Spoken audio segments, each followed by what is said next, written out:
একটি ঝুলায় দাঁড়িয়ে আজকে আমরা আপনাদের এই নড়াইলে এসে উপস্থিত হয়েছি। একটা অভ্যুত্থান ঘটার পরে আপনাদের সামনে এভাবে রাজনৈতিক দলের একটি অংশ হয়ে আমাদের দাঁড়ানোর কথা ছিল না, কিন্তু আমরা যখন দেখছি যে এক বছর যেতে না যেতেই আরেকটা জুলাই আসতে না আসতেই ঠিক আগের মতো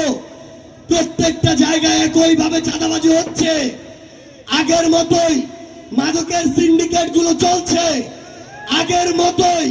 দুর্নীতির আখড়াগুলো চলছে, আগের মতোই বিভিন্ন জায়গায় তোষামোদি তেলবাজি এই যে কালচারগুলো বিভিন্ন সরকারি অফিস আদালত থেকে শুরু করে প্রত্যেকটি জায়গায় চলছে। আমরা যখন আবার দেখছি এই সরকারি অফিস আদালত, থানা থেকে শুরু করে ইউএনও অফিস, হাসপাতাল থেকে শুরু করে ভূমি অফিস, কোন জায়গায় এখনো টাকার যে খেলা সেটি এখন পর্যন্ত বন্ধ হয়নি,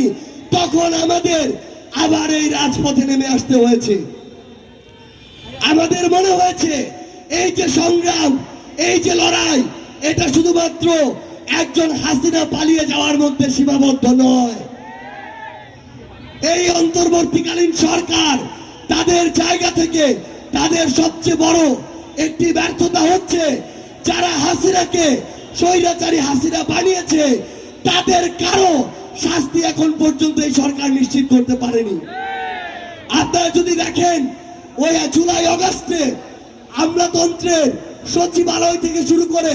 সরকারি অফিসে বিভিন্ন নামে বেনামে বিভিন্ন সরকারি কর্মকর্তা কর্মচারী হাসিনার তোষামোদি করতে রাজপথে নেমে এসেছিল, কিন্তু যারা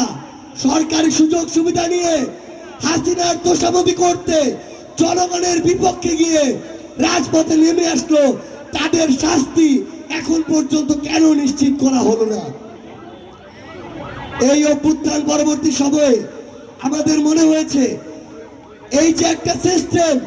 করাপ্টেড একটা সিস্টেম, এই সিস্টেমটা ভেঙে চুরে নতুন করে তৈরি করতে হবে। একটা নষ্ট, একটা খারাপ, একটা মেয়াদোত্তীর্ণ বাড়ির মালিককে আমরা হটিয়েছি, কিন্তু ওই বাড়িটাকে ধ্বংস করে এখন সেখানে নতুন করে জনগণের আকাঙ্ক্ষার ভিত্তিতে আগামীতে বাড়ি নির্মাণ করতে হবে। আমাদের অনেক কাজ এখনো বাকি, এই জন্য সব